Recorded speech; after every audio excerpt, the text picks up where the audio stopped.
My dad likes going through McDonald's and getting the senior coffee. I don't know if he likes the coffee as much as he likes the fact how cheap the coffee is. But either way, he likes going through, and he likes going through in the morning to get a senior coffee and a biscuit with egg. As I was talking to him the other night on the phone, he was telling me that earlier that day he'd gone to get his usual from McDonald's, and when he pulled up to the window, the person said, "The car in front of you just paid for you." That impressed him. He was blessed by that. Maybe you've had that happen to you. I actually have had it happen to me, and I've had a chance to be that car in the front. It feels good. It's a great thing to do. But there are also acts of generosity and compassion that really require a lot more. And it's sort of mystifying to consider, how would someone do that? Matt Jones, a man who lives in Petoskey, Michigan, father of 5 children, back in 2008, became aware of a need, to which he said yes. A yes that was challenged by other family members and friends, saying, "That's too much, you shouldn't do it." But he did. He got on a plane and he flew to Phoenix, Arizona, and there donated a kidney to a total stranger, Barb Brunel, a 53-year-old grandmother. The surgery went well, and certainly we measure that because Barb came out of the surgery, everything going well, her life once again having new health. But also it went well because it set off a chain of events. Barb's husband, Ron, had wanted to donate a kidney to his wife, but his kidney did not match up well for the transplant. So once Matt flew all the way to Arizona to give his kidney to Barb, Barb's husband, Ron, decided that he was going to offer his kidney to someone else who may need it. And over a period of time, he was matched, actually fairly quickly after his wife's surgery, to another person who needed a kidney. This person was in Toledo, Ohio. So Ron, the husband of Barb, who received the transplant from Matt, flew to Ohio to give his kidney to Angie. And Angie received that kidney, who had been on dialysis 3 times a week for 11 years. And that surgery went well. And the chain continued with now Angie's mom choosing to do the same thing. She offered her kidney to someone who would need it. A match was made, and on it went.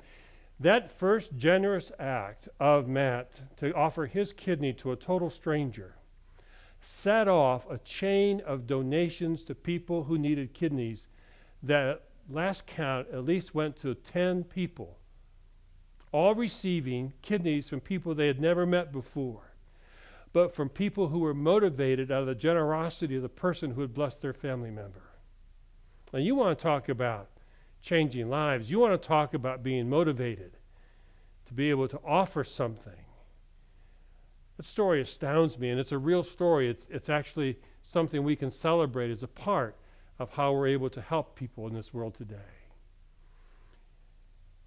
This act of generosity is motivated not out of self-interest, not out of moral obligation, but out of something much deeper. And I think we begin to discover what that is as we take a look at the story of the Good Samaritan. Now again, I know this is a story that most of us know well. Even people who are not church, who are not religious, know the term being a Good Samaritan, maybe can tell part of the story. We know that this story takes place in the time of Jesus on the road from Jerusalem to Jericho. This is that road. Now, as you look at it here, we're looking at the road somewhere in the in-between towards the end of the journey. When it comes out of Jerusalem, Jerusalem itself being fairly blessed with water and relatively compared lush surroundings, a person who leaves Jerusalem then travels towards an arid land. And this road is about 18 to 20 miles long.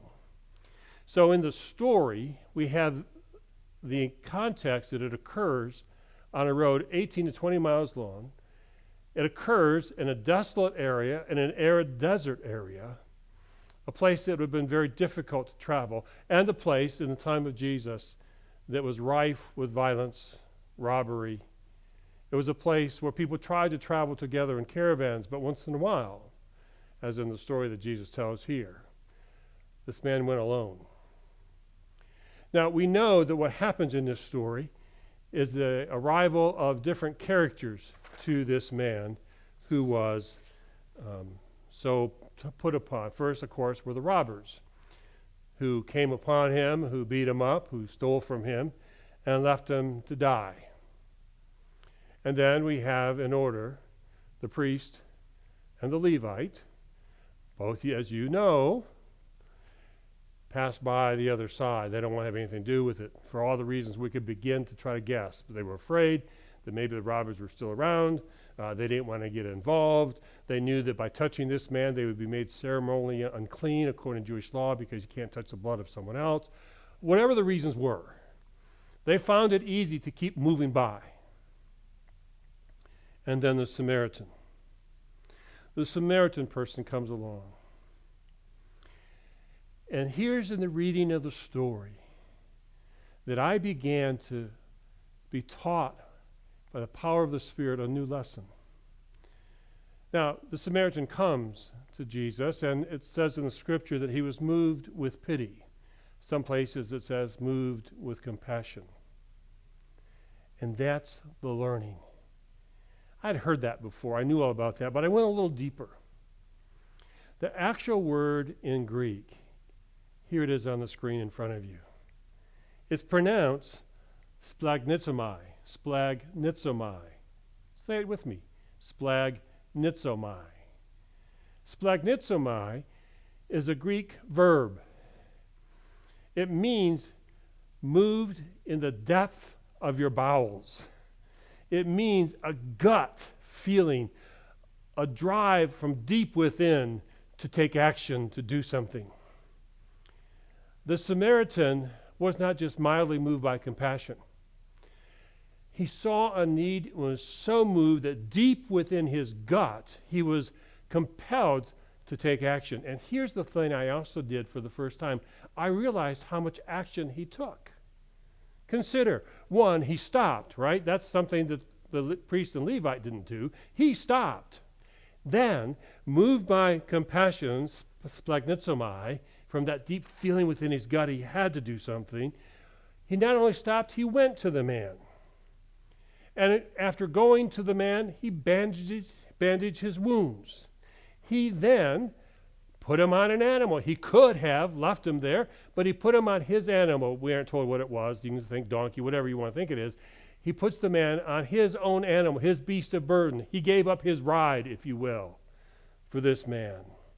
He then takes them to an inn with intentionality. He didn't just drop him off at some byway.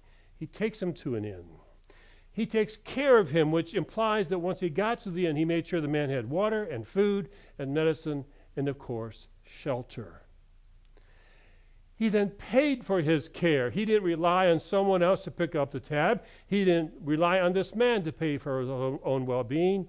He paid out of his own pocket. And then, when he gets ready to leave, he says to the innkeeper what?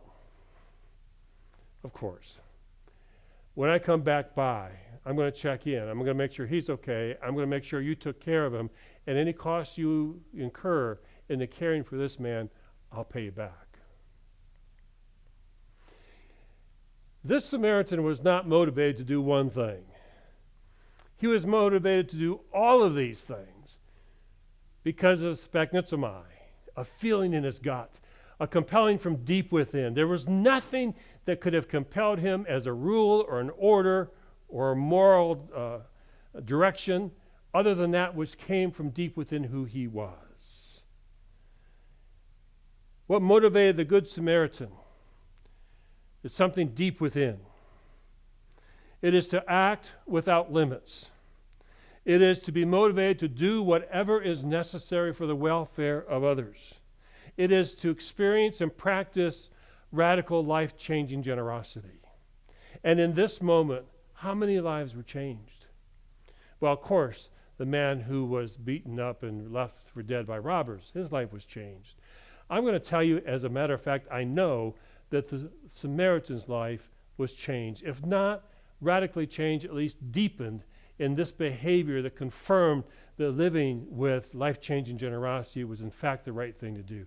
I'm going to guess that the innkeeper, at least, was also somewhat astounded and maybe considered something different for his life as he watched what this man did for another.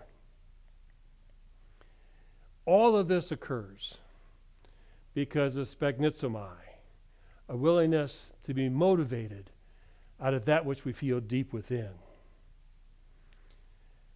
This understanding, this way of living, is a particular way to live. It is one we have to choose to take on for our own life. And in this congregation, we have made such a choice.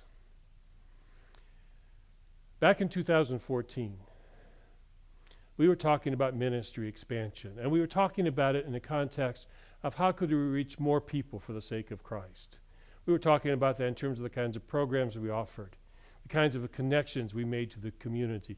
And it led us to the conversation that you know very well, ended up to the place where we made the plans, made the commitments, and have built the building that we now have today. The ability to do all of that came from that which was deep within us.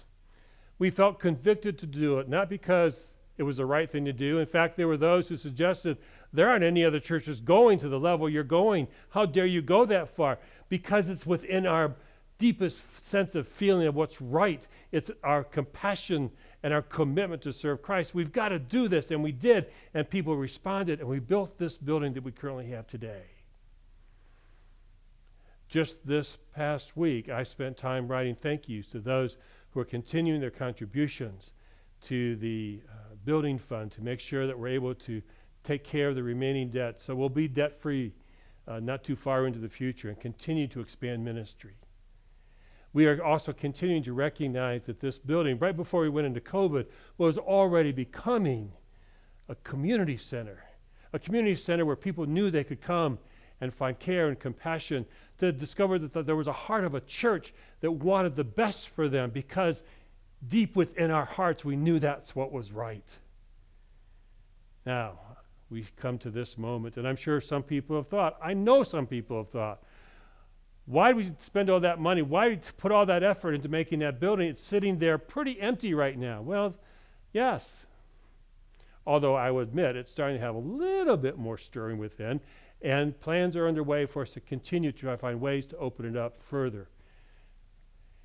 But we're always going to do so out of the stirring within our heart and deep within our gut, to make sure caring for others is at the heart of what we do, which includes keeping it closed until we are certain that we can open it up and offer it with certainty that people will be safe when they come in.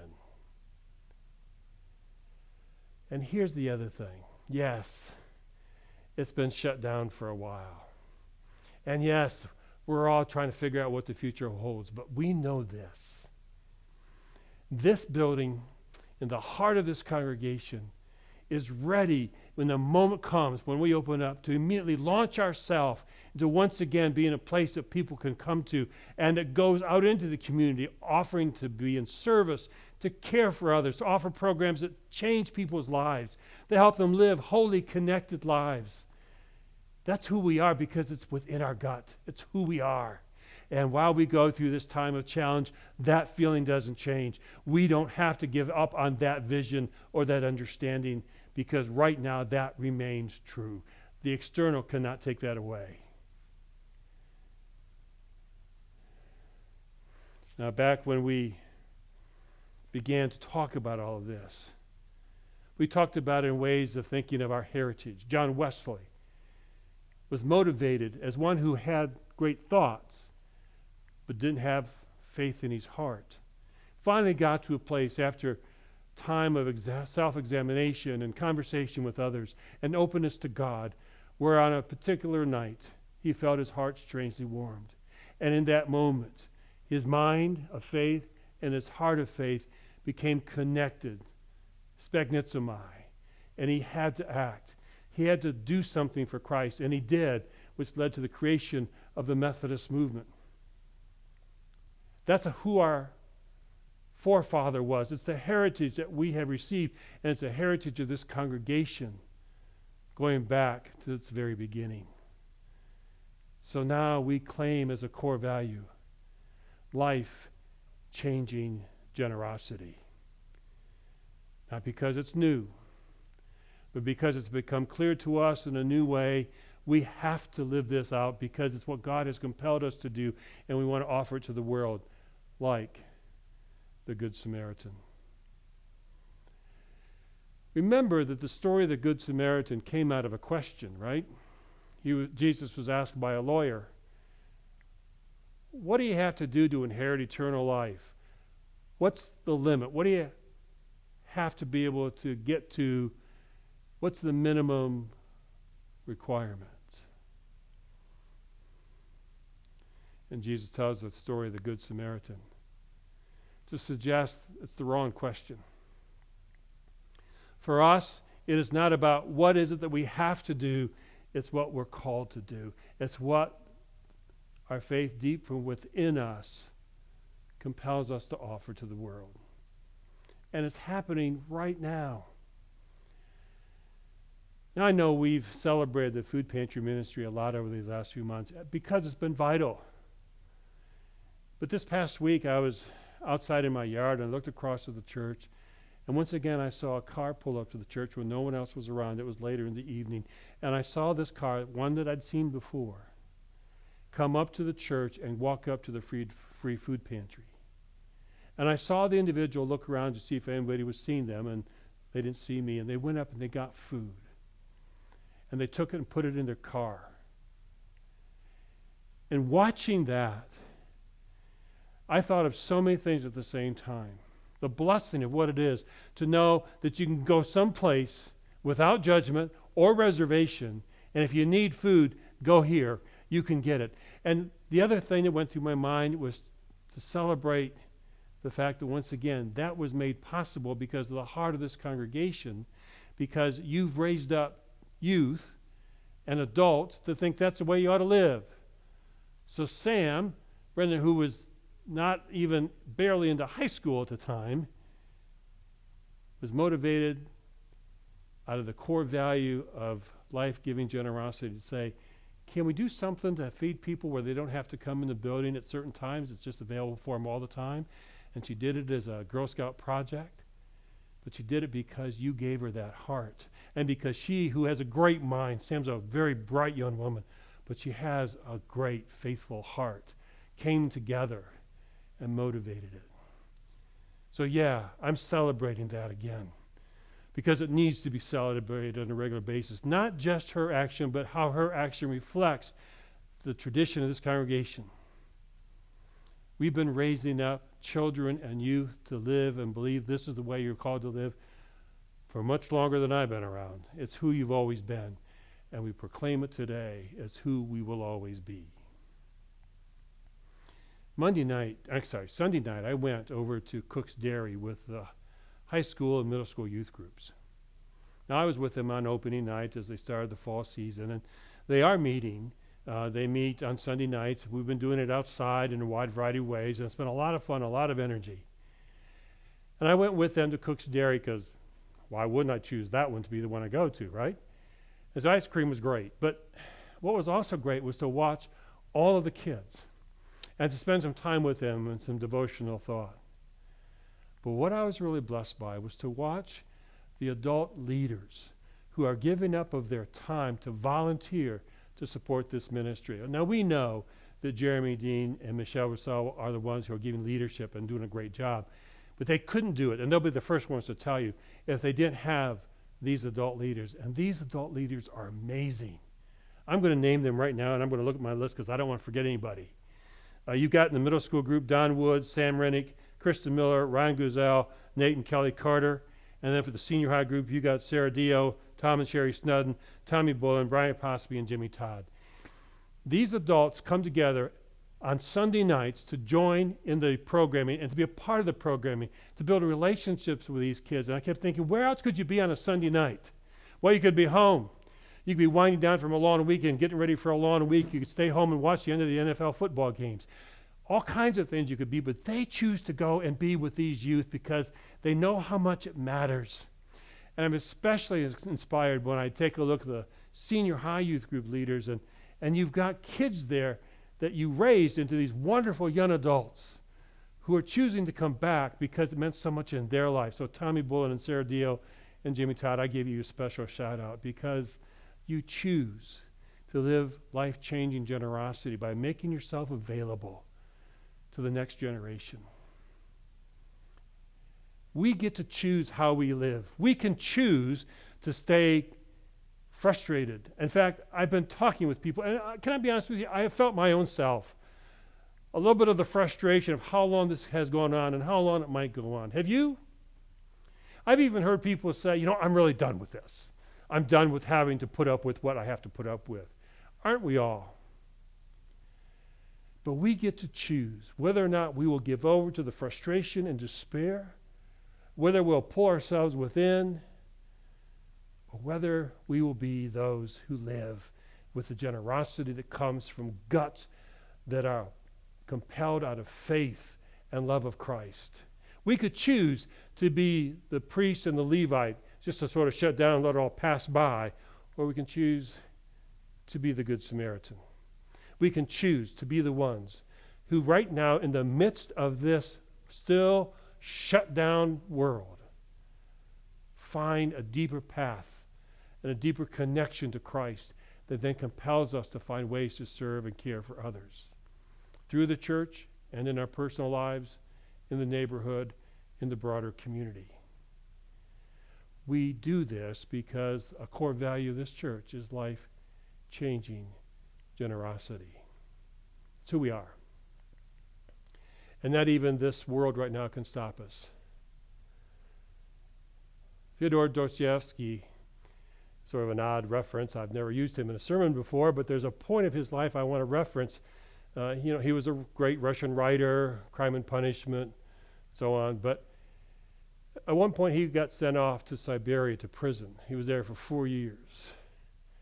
And while he was there, he did a number of things to reflect on his life, including read the Bible. Now, his biblical interpretation is radically different than mine. But the point is, as he came out of prison and left Siberia, in the middle of Siberia, he had his heart warmed up. He began to recognize the need to not only think about things, but feel things. And there's a term that comes out of that era of his life that many have pointed to. It's called felt thought. The feeling of thought. The connection of heart to mind.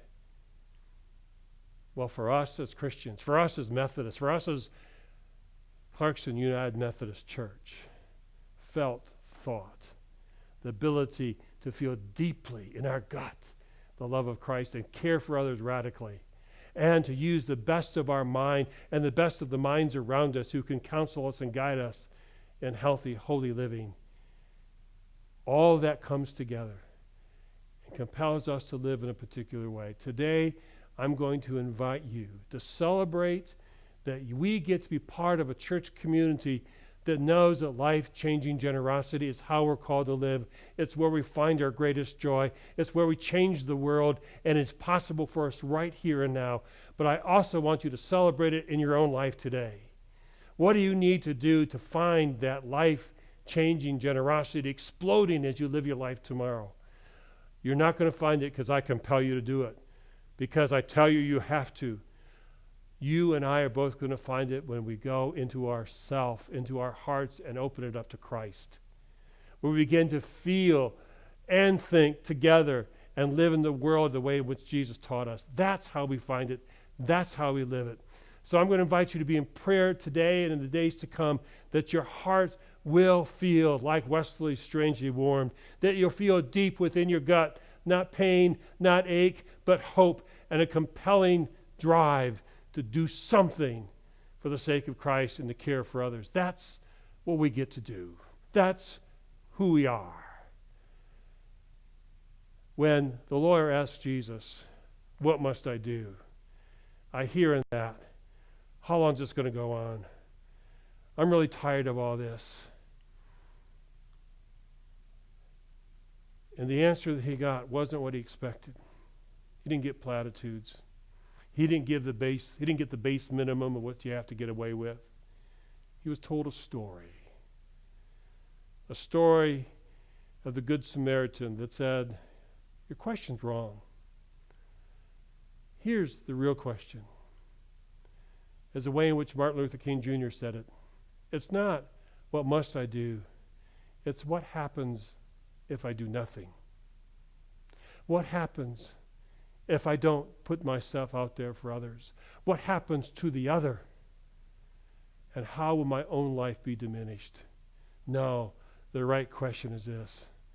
What do I get to do? What's possible that I could do for others, for God? How can I be more present in this moment? How can I be open and allow the stirring of Christ to be so filled within me that I'm compelled, spagnitzomai, to go do something for the world? May we live out this core value. May we celebrate how it comes from our inner being and defeats everything on the external that would say, now's not the time. Jesus said to the one who was questioning, you want to know what to do? Be like this guy, spagnitzomai, and go and do likewise. May it be so. Amen.